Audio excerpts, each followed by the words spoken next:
আমাদের হার্ট বা হৃদয়ও কি চিন্তা ভাবনা করতে পারে? অর্থাৎ এই যে হৃদয়, এটা কি সিদ্ধান্ত নেওয়ার ক্ষমতা বা কোনো বিষয়ে পরামর্শ দেওয়ার ক্ষমতা রাখে? এই বিষয়ে কোরআন কি বলছে? আল্লাহ তাআলা বলছেন যে মানুষের হৃদয়ও চিন্তা করে এবং এই হৃদয়ও মানুষকে ভালো মন্দ সিদ্ধান্ত নিতে বাধ্য করে।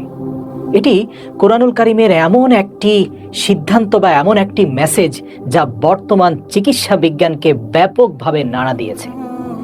চিকিৎসা বিজ্ঞান এখন এটা নিয়ে গবেষণা করছে যে মানুষের চিন্তা ভাবনার উপর কার কর্তৃত্ব বেশি।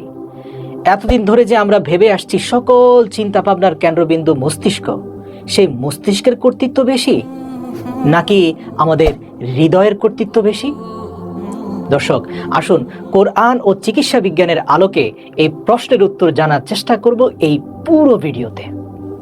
পবিত্র কোরআনের সূরা কফ এর 16 নম্বর আয়াতে আল্লাহ তাআলা বলেন, আমি মানুষকে সৃষ্টি করেছি এবং আমি তার অন্তরে যে ওয়াসওয়াসা তথা কুমন্ত্রণা জন্মায় বা শয়তান যে কুমন্ত্রণা তার অন্তরে দেয় সে সম্পর্কেও আমি জানি।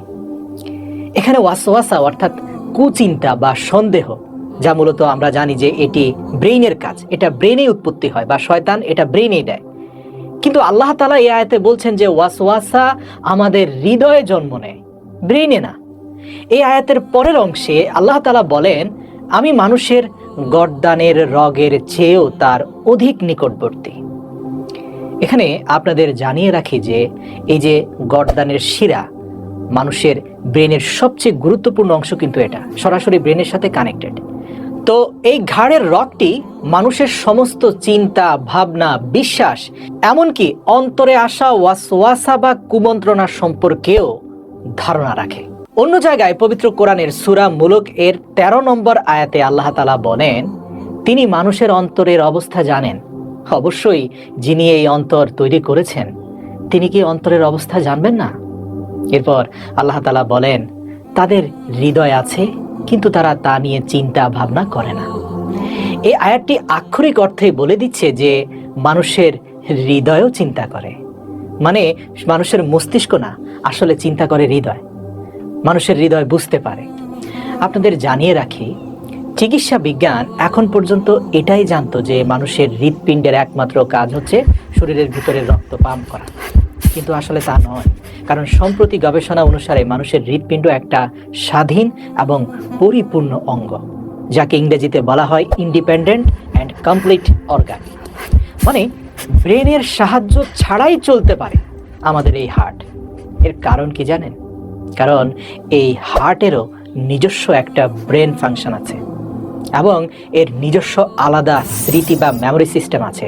আর এ কথা শুধু আল্লাহ তাআলা পবিত্র কোরআনেই বলেছেন তা নয়, বরং রাসূল সাল্লাল্লাহু আলাইহি সাল্লাম হাদিসে মোবারকেও এই কথার স্পষ্ট প্রমাণ পাওয়া যায়। হাদিসে এ সম্পর্কে বর্ণিত হয়েছে যে রাসূল সাল্লাল্লাহু আলাইহি সাল্লাম বলেছেন, নিঃসন্দেহে মানবদেহের অভ্যন্তরে এমন একটি গোশতের টুকরা রয়েছে যে টুকরাটি ঠিক থাকলে পুরো শরীর ঠিক থাকে, আর যদি সেটি নষ্ট হয়ে যায় তাহলে পুরো শরীরটাই নষ্ট হয়ে যায়। জেনে রেখো, তা হচ্ছে তোমাদের হৃৎপিণ্ড তথা কাল্ব। সহিহ বুখারী হাদিস নম্বর 52। এই হাদিসে মোবারকা থেকে জানা যায় যে হৃৎপিণ্ড হচ্ছে আমাদের দেহে একজন সামরিক বাহিনীর সেনাপতির মতো, যে বাকি অঙ্গ প্রত্যঙ্গগুলোকে সৈন্যদের মতো কাজ করার নির্দেশ দেয় বা কমান্ড দেয়। এবং এই সেনাপতি যদি বিপর্যস্ত হয়ে যায় তাহলে সেনাবাহিনীর পুরো দলই বিপর্যস্ত হয়ে পড়ে এবং সম্পূর্ণরূপে ধ্বংস পর্যন্ত হয়ে যায়। বিজ্ঞান বলছে মানুষের হৃদয়ে উপস্থিত এই ছোট মস্তিষ্কটা 40,000 নার্ভ সেল দ্বারা গঠিত। এবং আল্লাহ পাক আমাদের মস্তিষ্ককে যে নার্ভ সেল দিয়ে তৈরি করেছেন, আমাদের এই কলবে থাকা যে মস্তিষ্ক আছে সেটাও একই নার্ভ সেল দিয়ে আল্লাহ তাআলা সৃষ্টি করেছেন। প্রিয় দর্শক, এই যে আমাদের হার্টের ভেতরে একটা পূর্ণাঙ্গ ব্রেন আছে এবং সেই ব্রেনটার নার্ভ সেল আবার মস্তিষ্কের নার্ভ সেলের মতো, এই যে আবিষ্কার, এই আবিষ্কারের মাধ্যমে কোরআনের কাছে বিজ্ঞান মাথা নত করেছে। এটা পবিত্র কোরআনের বর্তমান যুগের, বর্তমান সময়ের সবচেয়ে বড় মুজিজা এবং পুরো চিকিৎসা বিজ্ঞানের ভিত্তিকে নাড়িয়ে দিয়েছে কোরআন। এ কারণে কানাডার ডাক্তার জে অ্যান্ডার মরের মতে হৃৎপিণ্ডের ভেতরে এই ছোট মস্তিষ্কের কারণে আমরা চিকিৎসা বিজ্ঞানে একটি নতুন মেডিকেল টার্ম বা শাখা স্থাপন করেছি। এখন চাইলে শুধুমাত্র এই ব্রেন নিয়ে স্টুডেন্টরা পড়াশোনা করবে না, আমাদের এই হার্টের ভেতরে যে ব্রেন আছে সেটা নিয়েও পড়াশোনা করবে, যাকে বলা হয় নার্ভাস নিউরোকার্ডিওলজি। সুবহানাল্লাহ। যেখানে হৃৎপিণ্ডের ভেতরে এই ছোট মস্তিষ্ক নিয়ে বিস্তারিতভাবে মেডিকেল ডক্টররা এখন থেকে গবেষণা এবং পড়াশোনা করতে পারবে। এই বিজ্ঞানী আরও আমন্ত্রণ জানান মুসলিম গবেষকদেরকে। তিনি বলেন, বিশেষ করে মুসলিম বিজ্ঞানীদেরকে আমরা আমন্ত্রণ জানাই এই গবেষণাটিতে বেশি বেশি অংশগ্রহণ করার জন্য, যাতে গবেষণাটি কোরআনের সাথে সমন্বয় করে করা হয়। কারণ গবেষণার সকল ফলাফল শেষ পর্যন্ত কোরআনের সাথে মিলে যাচ্ছে। সম্ভবত কোরআন থেকে সহযোগিতা নিলে এই বিজ্ঞান আরও দ্রুত এগিয়ে যাবে। জানা যাবে এই হৃদয়ের ভিতরে অবস্থান করা যে ব্রেন আছে তার খুঁটিনাটি সম্পর্কে অজানা সকল তথ্য। তিনি আমাদের এই হার্টের ভিতরে থাকা ব্রেন সম্পর্কে এ পর্যন্ত গবেষণালব্ধ যত ফলাফল এবং গবেষণালব্ধ যত আবিষ্কার তার প্রমাণ হিসেবে তিনি বলেন যে কোরআন বলছে মানুষের হৃৎপিণ্ডে শয়তান ওয়াসওয়াসা দিলে অনেক ক্ষেত্রেই মানুষের আবেগ নিয়ন্ত্রণের বাইরে চলে যায়। যেমন ধরুন, কোনো নারীর প্রতি যদি আসক্ত হয়ে যায় তাহলে সে পুরুষ বিভ্রান্ত হয়ে যায়, দিকভ্রষ্ট হয়ে যায়, অনেক ক্ষেত্রে সে নিজেকে নিয়ন্ত্রণ করতে পারে না। একইভাবে মারাত্মকভাবে লোভে পড়ে যাওয়া মানুষও অনেক ক্ষেত্রে অন্ধ হয়ে যায়। বিজ্ঞান গবেষণা করে দেখেছে কিছু ক্ষেত্রে মানুষ যখন তার হৃদস্পন্দন এর গতি বাড়ানোর জন্য অথবা ধীর করার জন্য কোনো সংকেত পাঠায় বা চেষ্টা করে, তখন তার হৃদস্পন্দন তার পাঠানোর সংকেত অনুযায়ী কাজ করে না। মানে মানুষ চাইলে অনেক ক্ষেত্রে তার হৃদয়ের উপরে পরিপূর্ণ নিয়ন্ত্রণ হারিয়ে ফেলে। তার হৃদয় তার কথার বাইরে চলে বা তার ব্রেন অনুযায়ী কাজ করে না। আল্লাহু আকবার। কখনো কখনো তো দেখা যায় আমাদের হৃদয়ের প্রতিক্রিয়া আমাদের পাঠানো সংকেতের সম্পূর্ণ বিপরীত হয়। তার মানে হচ্ছে বিবেক একদিকে যেতে বলছে, কিন্তু আমার হৃদয় অন্যদিকে নিয়ে যাচ্ছে। আমরা আমাদের ইচ্ছা অনুযায়ী এটি নিয়ন্ত্রণ করতে পারি না। মানে আমরা আমাদের ব্রেইনের মেমোরিকে নিয়ন্ত্রণ করতে পারলেও আমাদের হার্টের মেমোরিকে নিয়ন্ত্রণ আমরা করতে পারি না। আমরা আমাদের মস্তিষ্ককে নিয়ন্ত্রণ করতে পারি, কিন্তু চিকিৎসা বিজ্ঞানীদের মতে হৃৎপিণ্ডের ভেতরে যে মস্তিষ্ক রয়েছে সেটাকে নিয়ন্ত্রণ করা আমাদের পক্ষে অনেক ক্ষেত্রেই অসম্ভব হয়ে ওঠে। এই মস্তিষ্কের নিয়ন্ত্রণ একমাত্র সৃষ্টিকর্তার বাণীর মাধ্যমেই হবে। অর্থাৎ এই মস্তিষ্কের নিয়ন্ত্রণের সাথে জড়িত রয়েছে কলব তথা আত্মা বা রূহ। সুবহানাল্লাহ। প্রিয় দর্শক, আমাদের হার্টের ভেতরে থাকা তথা কলবের ভেতরে থাকা ব্রেনের নিয়ন্ত্রণ যে আমরা করতে পারি না, বা এই ব্রেনের খুঁটিনাটি তথ্য মাত্র বিজ্ঞান কিছুদিন আগে জানতে পেরেছে। কিন্তু আপনি কি বিশ্বাস করবেন যে আজ থেকে 1400 বছর আগে নাজিল হওয়া কোরআনুল কারিমে আল্লাহ পাক ঠিক একই কথা বলেছেন যে চিন্তা ভাবনার কেন্দ্রস্থল কেবলমাত্র মস্তিষ্ক নয়, বরং চিন্তা ভাবনার কেন্দ্রস্থল হচ্ছে কলব অর্থাৎ মানুষের হৃদয়।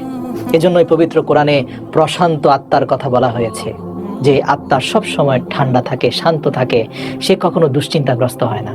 পবিত্র কোরআনে কলুষিত আত্মার কথা বলা হয়েছে, যার অন্তরে মোহর মেরে দেওয়া হয়েছে, যার হৃদয়ে কখনো ভালো জিনিস প্রবেশ করে না। প্রিয় দর্শক, আপনাদের আরেকটা কথা বলে রাখি, মানুষের দেহে যে রূহ তার উপস্থিতিও কিন্তু এই হৃৎপিণ্ডের ভেতরে, ব্রেনের ভেতরে না। এ বিষয়ে পবিত্র কোরআনের আরেক জায়গায় সূরা হজের 46 নম্বর আয়াতে আল্লাহ তাআলা বলেন, তাদের হৃদয় আছে কিন্তু এই মানুষগুলো হৃদয় দ্বারা উপলব্ধি করে না। অর্থাৎ আল্লাহ তাআলা চিন্তা ভাবনা ও উপলব্ধির কেন্দ্রস্থল হৃদয়ের দিকে নির্দেশ করছেন, যার সত্যতা বিজ্ঞান কয়েকদিন পূর্বে আবিষ্কার করতে পেরেছে। আল্লাহ পাক বলেন যে যখনই কোনো ব্যক্তি আল্লাহর স্মরণে গাফেলতি করে তখন তার অন্তর অন্ধকারাচ্ছন্ন হয়ে যায়। এবং এছাড়াও আল্লাহ তাআলা পবিত্র কোরআনের আরেকটি আয়াতে বলেছেন, আল্লাহ তাদের অন্তরে মোহর মেরে দিয়েছেন। আল্লাহ তাআলা বলেন, আমি তাদেরকে হৃদয় দিয়েছি কিন্তু তারা উপলব্ধি করে না।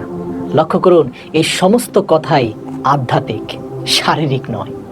উদাহরণস্বরূপ আল্লাহ তাআলা পবিত্র কোরআনে মানুষকে এই দোয়া শিক্ষা দিয়েছে যে, বলো আমি বিতাড়িত শয়তানের অনিষ্ট থেকে আল্লাহর কাছে আশ্রয় চাই, আউযু বিল্লাহি মিনাশ শাইতানির রাজিম। যে মানুষের অন্তরে ওয়াসওয়াসা দেয়, যাকে আমরা শয়তান বলে থাকি।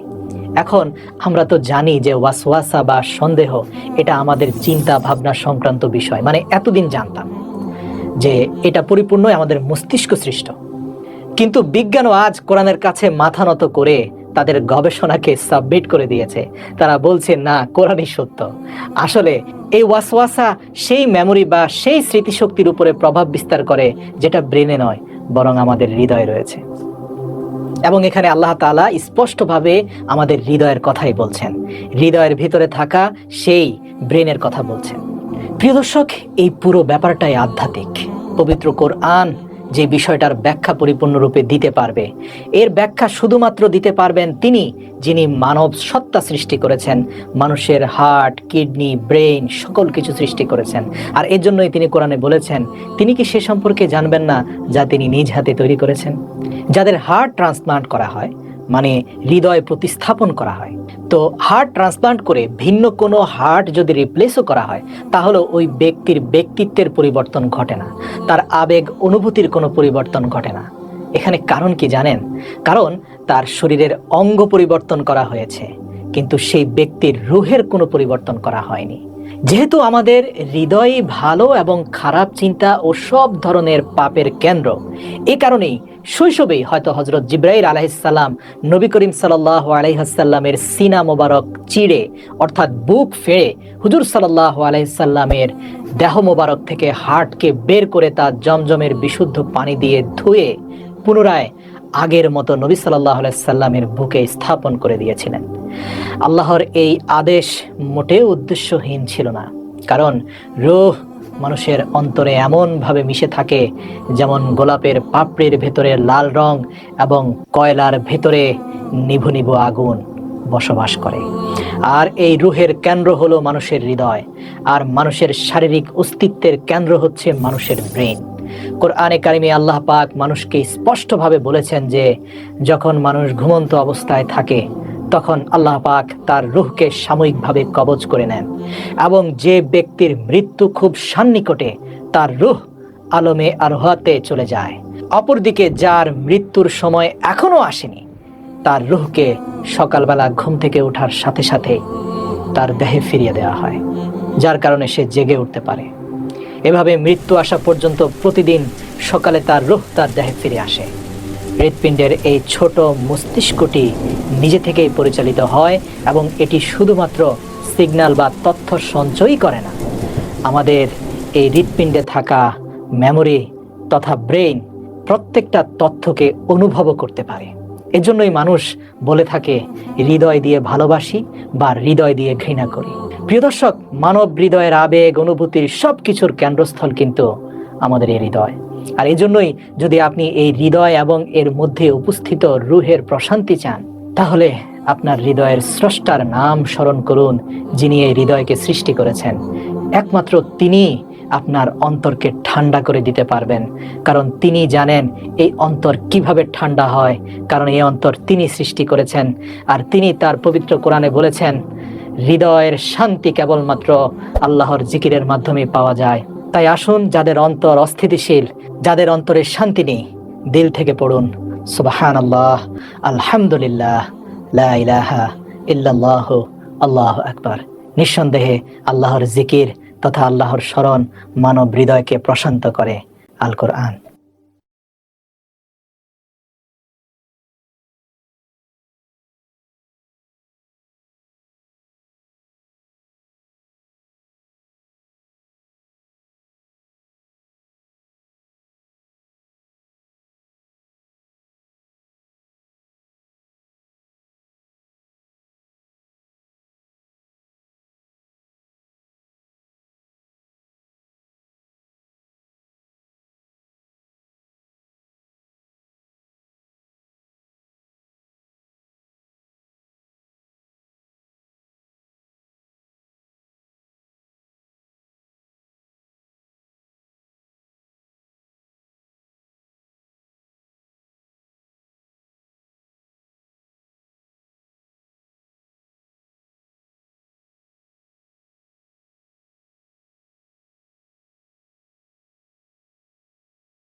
তৌফিক দান করুক, জাহান্নাম থেকে মুক্তি নসিব করুক, আমিন।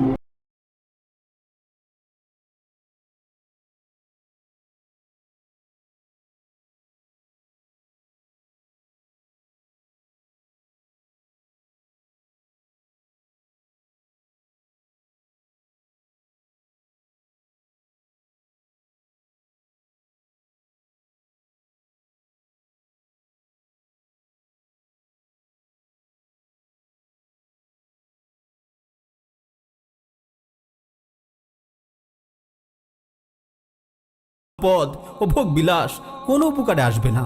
যখন কারো মৃত্যু চলে আসবে তখন তার দুনিয়ার এই ধন সম্পদ ও ভোগ বিলাস